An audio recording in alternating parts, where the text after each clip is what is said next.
Hello WhatsApp বন্ধুরা, কি অবস্থা সবার? আশা করি সবাই ভালো আছো। আজকে তোমাদের জন্য খুবই সুন্দর একটি অ্যানিমে এক্সপ্লেন করব, যার গ্রাফিক্স ডিজাইন এবং স্টোরি লাইন অনেক সুন্দর। এটি এমন একটি ছেলের গল্প যে ছোট থাকতে অনেক দুর্বল ছিল, কিন্তু তার পরিশ্রম এবং অদম্য বিশ্বাসের জোরে ইমর্টাল গড লেভেলে পৌঁছে যায়। আর সে এই লেভেলে পৌঁছানোর জন্য কি কি সমস্যার মধ্যে পড়েছিল তা আমরা এই গল্পে জানবো। তো বন্ধুরা, চলো ভিডিওটি আর দেরি না করে ভিডিওটি শুরু করি। এই এপিসোডের শুরুতে আমরা আমাদের হিরো হানলিকে দেখি। সে শিকার করার জন্য অনেক দূরে একটি আইল্যান্ডের মধ্যে চলে আসে।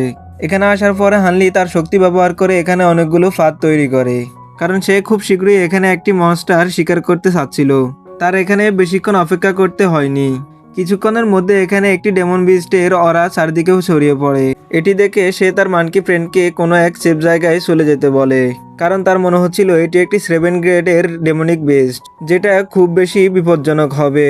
এরপর সে বলে, আমি চাই না তোমার কোথাও চোট লাগুক, তাই তুমি কোনো এক সেফ জায়গায় চলে যাও। হানলির কথাটি শুনে মানকি ফ্রেন্ড সেফ জায়গায় চলে যায়। এরপর আমরা দেখি ওই ডেমনিক বিস্টটি হানলির ফরমেশনের মধ্যে চলে আসে, যার কারণে ডেমনিক বিস্টটি হানলির ফরমেশনের মধ্যে আটকে যায়। এটি দেখে হানলি খুব দ্রুততার সাথে তার ফায়ারবল দিয়ে তার উপর আক্রমণ করতে শুরু করে। আক্রমণ শেষ করে হানলি ডেমনিক বিস্টটিকে চেক করতে যায়। সেখানে গিয়ে দেখে সে ডেমনিক বিস্টটি এখনো মারা যায়নি।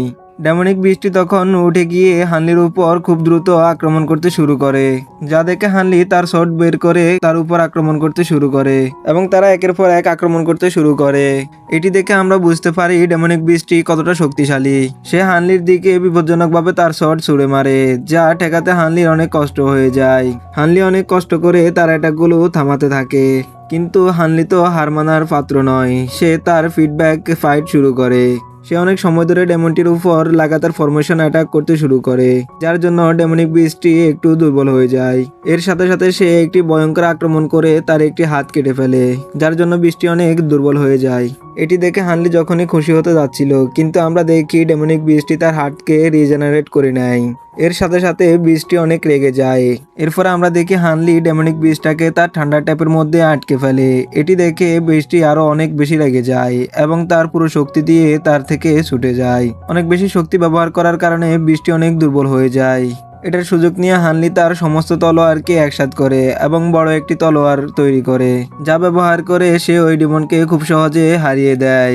ডেমনিক বিস্টটিকে হারানোর পরে আমরা দেখি ওই বিস্টটির ভেতর থেকে একটি ডেমনিক ফিল বের করে, যা পাওয়ার জন্য সে এতক্ষণ পর্যন্ত এত কষ্ট করছিল।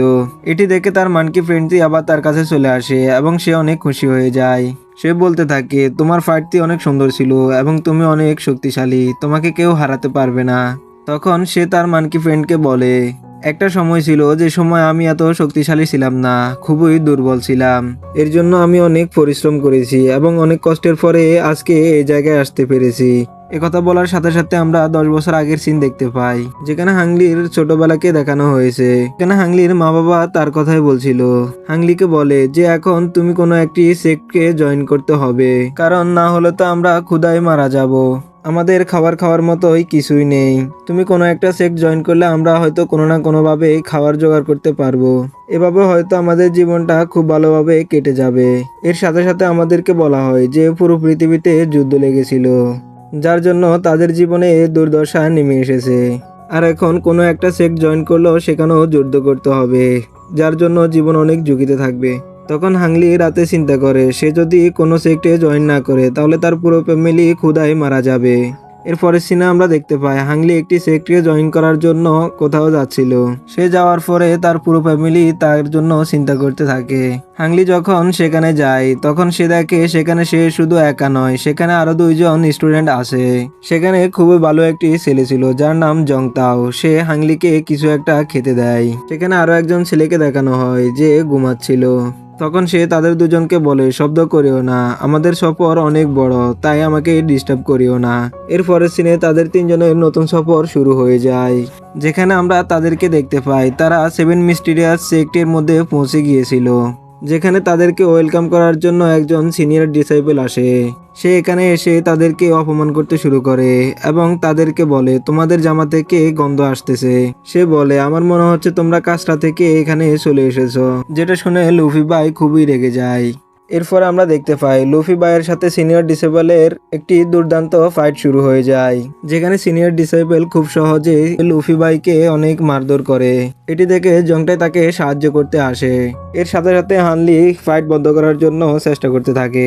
হাংলি বলে এসব কিছু বন্ধ করো, যদি এগুলো করো তাহলে হয়তো আমাদেরকে এই সেক্ট থেকে বের করে দেওয়া হবে।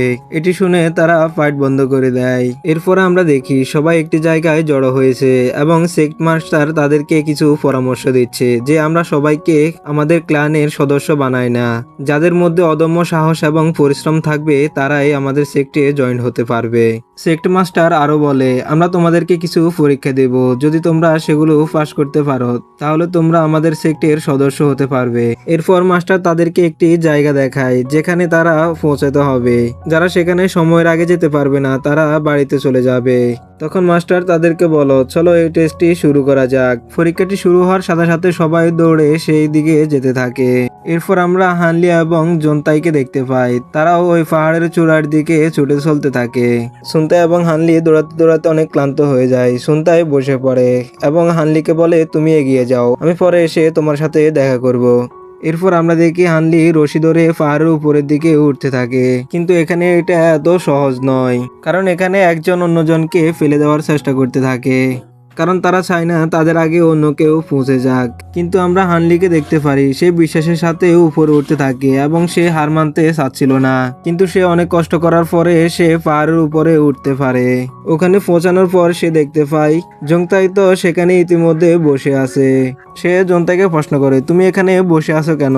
তখন জনতাই হানলিকে বলে পাহাড়ের মধ্যে ইতিমধ্যে অনেকজন চলে গিয়েছে এবং তারা রশিকে কেটে দিয়েছে, যার জন্য আমরা সেখানে যেতে পারছি না। এরপর হানলি বলতে থাকে আমরা এখানে আসার জন্য কতই কষ্ট করেছি, কিন্তু এখন উপরে যেতে পারছি না। তখন হানলির মাথায় একটি বুদ্ধি আসে এবং সে দাঁড়িয়ে ক্যালকুলেশন করতে শুরু করে।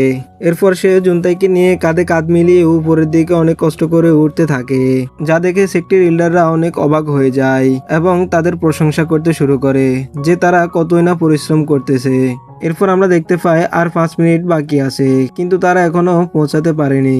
এরপর তারা একটি চেনকে ব্যবহার করে উপরের দিকে উঠতে শুরু করে। এরপর একজন ইল্ডার আরেকজন ইল্ডারকে বলে এদের দুজনকে আমার খুবই ভালো লেগেছে, কিন্তু সেক্টর রুলসের কারণে আমরা তাদেরকে নিতে পারবো না, কারণ তারা ইতিমধ্যে লেট করেছে। এরপর সে ওই সেক্ট মাস্টারকে বলে রুলস কি একটু ব্যতিক্রম করা যায় না? এরপর মাস্টার তাদেরকে বলে আমরা উলফ গ্যাংকের সাথে ফাইট করব, যার জন্য আমরা এদেরকে নিতে পারবো না, কারণ এর জন্য হয়তো আমরা হেরেও যেতে পারি। এটি শুনে সেক্ট মাস্টার খুবই নিরাশ হয়ে যায়, কারণ সে জানতো সেক্ট মাস্টার ঠিক বলতেছে। এরপর সে সেখানে উপস্থিত হওয়া সকল ডিসেবলকে বলতে থাকে তোমরা এই পরীক্ষায় পাশ করেছো, এখন থেকে তোমরা আমাদের সেক্টের সদস্য। এরপর সেক্ট মাস্টার তাদেরকে বলে আমরা আগামী কয়েক বছর তোমাদেরকে ট্রেনিং করাবো, যেখানে তোমরা অনেক শক্তিশালী ওয়ারিয়র হয়ে উঠবে। সেক্ট মাস্টার তাদেরকে এগুলোই বলতেছিল, ঠিক তখনই পেছন থেকে হাংলি এবং জংতাই উঠে আসে। এরপর সেক্ট মাস্টার তাদেরকে বলে পরীক্ষার সময় শেষ হয়ে গেছে আর তোমরা দেরিতে এসে পৌঁছেছিলে, তাই তোমাদেরকে আমাদের সেক্টের সদস্য বানানো যাবে না, কিন্তু তোমরা দুজন হার মেনো না, আবার পরের বছর পরীক্ষা দিতে এসো, হতেও পারে তোমরা দুজন পরের বছর পাশ করবে। এটি শুনে তারা দুজন খুবই হতাশ হয়ে যায় এবং একে অপরকে বলতে শুরু করে যে আমরা কতই না পরিশ্রম করেছি, কিন্তু আমরা এই সেক্টের সদস্য হতে পারিনি। এরপরে আমরা দেখতে পাই সেখানে একজন সিনিয়র এল্ডার চলে আসে। সে তখন তাদের দুজনকে বলে তোমরা দুজন আমার সাথে আসো, আমি তোমাদের দুজনকে আমার পার্সোনাল ডিসেবল বানিয়ে নিয়েছি, তাই তোমরা আমার সাথে প্র্যাকটিস করবে। এরপরে এই এপিসোডটি এখানে শেষ হয়ে যায়। তো আগের এপিসোডে আমরা দেখেছিলাম জুনতা এবং হানলি এই পরীক্ষায় পাশ করতে পারেনি, কিন্তু তাদের কঠোর পরিশ্রম দেখে ডাক্তার মু তাদেরকে পার্সোনাল ডিসেবল বানিয়ে নিয়েছে। তো এই এপিসোডটি সেখান থেকে শুরু হয়েছে। তো এপিসোডের শুরুতে আমাদেরকে হানলি বলে আমরা ডিভাইন ফার্ম ভ্যালিতে আসি 1 বছর হয়েছে। এই 1 বছরের মধ্যে ডাক্তার মু আমাদেরকে অনেক কিছুই শিখিয়েছে, কিভাবে কাল্টিভেশন করতে হবে, কিভাবে ফিল বানাতে হবে। সত্যি কথা বলতে গত 1 বছর আমার জীবনের শ্রেষ্ঠ বছর গিয়েছিল। এই সময়টুকু খুবই শান্তিপূর্ণ ছিল। আমি এখানে একটি নতুন পরিবার খুঁজে পেয়েছি। জংতাই আমার এমন ভাবে খেয়াল রাখতো যে সে আমার বন্ধু না, আমার ভাইয়ের মতোই। এর বাইরেও আমি সারা বছর কাল্টিভেশন করে 4 হাওয়ার স্প্রিং কাল্টিভেশনের প্রথম স্তরটি আনলক করে ফেলেছি। মানা হয় যে আমি কাল্টিভেশনের মধ্যে খুবই দুর্বল, কিন্তু এখানে সবকিছু দারুণভাবে চলছে। এরই সাথে আমি আশা করছি কয়েক বছরের মধ্যে আমি অনেক শক্তিশালী হয়ে যাব। হানলির এসব কথা বলার পরে আমরা দেখতে পাই ডাক্তার মু একদিন অসুস্থ হয়ে পড়ে। হানলি এবং জনতাই ডাক্তার মুয়ের চিকিৎসা করার জন্য একটি পাহাড়ে যায়। পাহাড়ে যাওয়ার পরে তারা ডাক্তার মুয়ের জন্য ঔষধি গাছগুলো পেয়ে যায়। আসার সময় তাদের সামনে উলফ গ্যাং এর কিছু সদস্য পড়ে যায় এবং তারা তাদেরকে ধরে খুবই নির্মমভাবে মারধর করতে থাকে। যখন তারা হাংলি এবং জুংতাইকে অনেক বেশি মারধর করছিল তখন পিছন থেকে একটি আওয়াজ আসে যে তোমরা এদেরকে ছেড়ে দাও, যদি তোমরা এদেরকে যেতে না দাও তাহলে আমি তোমাদেরকে এখানে মেরে ফেলবো। যখন গুন্ডাদের লিডার পিছনে তাকায় তখন সে দেখতে পায় একটি ছেলে একলা দাঁড়িয়ে আছে, যার কেউ ছিল না, সে ছিল লুফি ভাই। সেও হাংলি এবং জুনতাইয়ের সাথে 7 মিস্টিরিয়াস সেক্টের পরীক্ষাগুলো ফেল করেছিল, কিন্তু সে হার না মেনে পরের বছর প্রস্তুত হয়ে সে পরীক্ষাগুলো আবার দেয় এবং সে টেস্টে পাস করে যায়। তখন গুন্ডাদের লিডার লুফি ভাইকে বলে, এই তোমার জীবনের কি মায়া নেই? তুমি একলা আর আমরা কতজন মানুষ আছি। এটি বলার সাথে সাথে গুন্ডাদের লিডার তাদের উপর আক্রমণ করতে শুরু করে, কিন্তু লুফি ভাই দ্রুততার সাথে মুভ করে তাদের সবাইকে মেরে নিচে ফেলে দেয়। আমরা দেখতে পাই লুফি ভাইয়ের স্কিল তো অনেক ভালো এবং সে খুব ভালোভাবে ফাইট করছিল। লুফি ভাই একলাই গুন্ডা সবাইকে উচিত শিক্ষা দিয়ে দেয় এবং তারা ভয় পেয়ে সেখান থেকে পালিয়ে যায়। গুন্ডারা সেখান থেকে যাওয়ার পর আমরা দেখতে পাই হাংলি এবং জনতাই অনেক খুশি হয়ে গিয়েছিল এবং লুফি ভাইকে জিজ্ঞেস করে, তুমি এখানে কি করছো, এখানে কেন এসেছো? লুফি ভাই তখন তাদেরকে বলে, আমি 7 মিস্টিরিয়াস সেক্টের পরীক্ষায় পাস করেছি এবং আমি সেখানে রেজিস্টার ডিসেবল। এখন আমি আমার একটি মিশনের দিকে যাচ্ছিলাম, তখন আমি তোমাদেরকে দেখতে পাই। লুফি ভাই তাদেরকে বলে, আমি এখন আমার মিশনে যাব, তো তোমরা ভালো থেকো। এটি বলে সে সেখান থেকে চলে যেতে থাকে। কিন্তু অপরদিকে আমরা দেখতে পাই লুফি ভাইয়ের অবস্থা খুবই খারাপ। হঠাৎ করে সে রাস্তার মধ্যে বেহুশ হয়ে পড়ে যায়। হাংলি আর জনতা একসাথে কথা বলতে বলতে যাচ্ছিল। হানলি বলে, লুফি ভাইয়ের সাথে আমাদের দেখা হয়েছিল 1 বছর আগে, এর মধ্যে সে অনেক শক্তিশালী হয়ে গিয়েছে, কিন্তু আফসোসের ব্যাপার হচ্ছে এটা আমরা তার সাথে বেশিক্ষণ কথা বলতে পারিনি।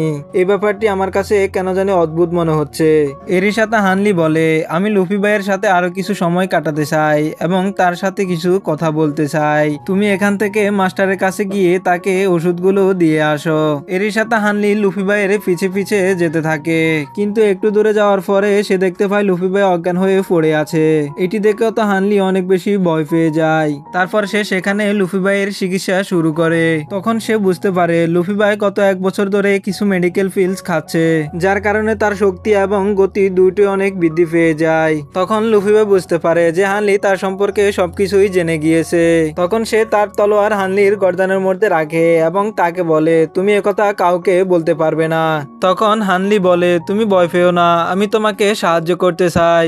হানলি তখন বলে, আমি তোমার বন্ধু হই, আমি মেডিকেলে আছি, আমি তোমাকে সুস্থ করতে চাই, শুধু তুমি আমার সাথে থাকো।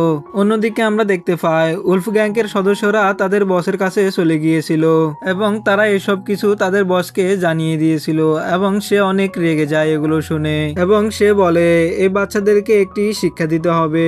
এরপরের সিনে আমরা ডিমান ফ্রাম বেলেকে দেখতে পাই, যেখানে ডাক্তার মু এদের দুজনের কাল্টিভেশন চেক করছিল। ডাক্তার মু যখন জংতাইয়ের কাল্টিভেশন চেক করে তখন সে বুঝতে পারে তার এখনো প্রথম স্তরটি সম্পূর্ণ হয়নি।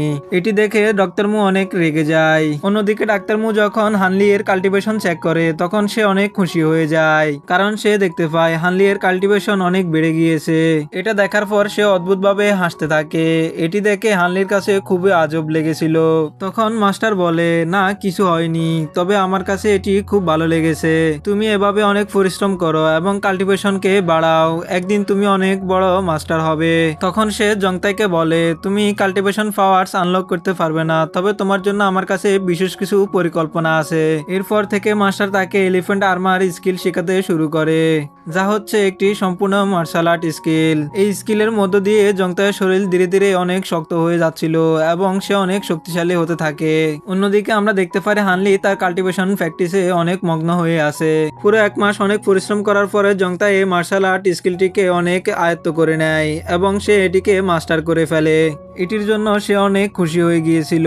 এরপরের সিনে আমরা মাস্টারকে দেখতে পাই, সে কিছু ওষুধের জন্য শহর থেকে বাইরে যাচ্ছিল এবং সে তাদেরকে বলে যায়, তোমরা মনোযোগ দিয়ে প্র্যাকটিস করো এবং কাল্টিভেশনকে এগিয়ে নিয়ে যাও। ডক্টর মু যাওয়ার পরে তারা কাল্টিভেশন করে না, কিন্তু তারা স্কিল টেস্ট অনেক ভালোভাবে করে এবং একজন অন্যজনের সাথে ফাইট করে। যেখানে আমরা দেখতে পাই জনতাই লুফি ভাইয়ের সাথে খুব সুন্দরভাবে লড়াই করছিল এবং হাড্ডাহাড্ডি টক্কর দিচ্ছিল। এটি দেখে তো লুফি ভাই অনেক শক্ট হয়ে যায় এবং সে চিন্তা করতে থাকে যে 1 মাসের মধ্যে এই ছেলেটির কি হয়েছিল যে এখন আমার সমান হয়ে গিয়েছে। কিছুদিন আগেও সে অনেক দুর্বল ছিল, কিন্তু এখন সে অনেক শক্তিশালী হয়ে গিয়েছে। আমি তো কিছু মেডিকেল পিলস খেয়ে আমার শক্তি বাড়িয়েছিলাম, কিন্তু এই ছেলে কিভাবে এত শক্তিশালী হয়েছে। তখন সে ডক্টর মুয়ের অনেক প্রশংসা করতে থাকে। জনতা তখন হানলিকে বলে, আমি তো একটি মার্শাল আর্ট স্কিল আয়ত্ত করে নিয়েছি, যার জন্য আমি একটু শক্তিশালী হয়েছি, কিন্তু তুমি কেন কাল্টিভেশন করছো এখনো? তুমি তো অনেক দুর্বল, তাই তুমি একটি মার্শাল আর্ট স্কিল শিখো, তাহলে তুমি অনেক শক্তিশালী হয়ে যাবে। হানলি বলে, আমি জানি না মাস্টার কেন আমাকে কাল্টিভেশন করার জন্য বলেছে। তখন তারা দুজন হানলিকে বলে, তুমি চিন্তা করো না, তোমার 2 ভাই তো তোমার সাথে আছে, তুমি দুর্বল হলেও কিছু হবে না, আমরা তোমার সাথে সবসময় আসি। এগুলো শুনে হানলি অনেক ইমোশনাল হয়ে যায় এবং সে বলে, হ্যাঁ তোমরা যতক্ষণ আমার সাথে আছো ততক্ষণ আমি খুব ভালো থাকবো, কিন্তু মাঝে মাঝে আমার ছোট বোনের কথা আমার মনে পড়ে, আমার সেখানে যাওয়ার ইচ্ছে হচ্ছে। তারা এখানে বসে বসে এগুলো নিয়ে আলোচনা করছিল। তখন হানলি জংতাইকে জিজ্ঞেস করে, জংতাই তুমি কেন বাড়িতে যাবে না?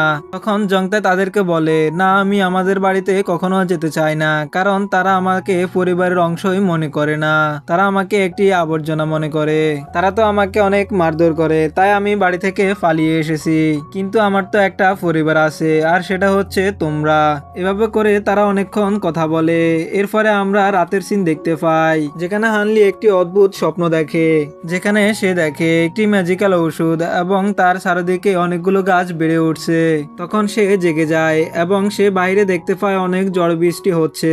এর সাথে সে দেখতে পায় তাদের দরজাটি খোলা, তাই সে দরজাটি বন্ধ করতে যায়। তখন সে বাইরে গ্রিন কালারের একটি রোশনি দেখতে পায়। তখন সে সেই রোশনিটিকে চেক করার জন্য বাইরে চলে যায়। সে দেখতে পায় এই রোশনিটি অনেক বড় একটি গাছের নিচ থেকে আসছিল। এটি দেখে সে খুবই অবাক হয়ে যায়, কারণ সে স্বপ্নে যা দেখেছিল তা এখন বাস্তবে দেখতেছে। এগুলো দেখে সে কিছুই বুঝতে পারছিল না, কারণ সে স্বপ্নে যা দেখেছিল এখন তা বাস্তবে দেখতেছে। ঠিক তখনই সেখানে অনেক বেশি ঝড় তুফান এবং বিজলি চমকাতে শুরু করে। তখন সে দৌড়াতে থাকে, সে দৌড়ে তার ঘরে আসে এবং জনতাইকে এগুলো বলতে চাচ্ছিল। তখন সে জংতাইয়ের রুমে যায়, কিন্তু সেখানে তাকে দেখতে পায় না। তখন সে জংতাইকে খোঁজার জন্য জঙ্গলের দিকে দৌড়ে যায় এবং চারিদিকে খুঁজতে থাকে, কিন্তু জংতাইকে সে কোথাও পায় না। অন্যদিকে আমরা জংতাইকে দেখতে পাই মাস্টারের সাথে, সে জঙ্গলের দিকে হেঁটে হেঁটে যাচ্ছিল। তখন সে মাস্টারকে জিজ্ঞেস করে, মাস্টার আমরা কোথায় যাচ্ছি? কিন্তু মাস্টার তাকে কিছুই জবাব দেয় না।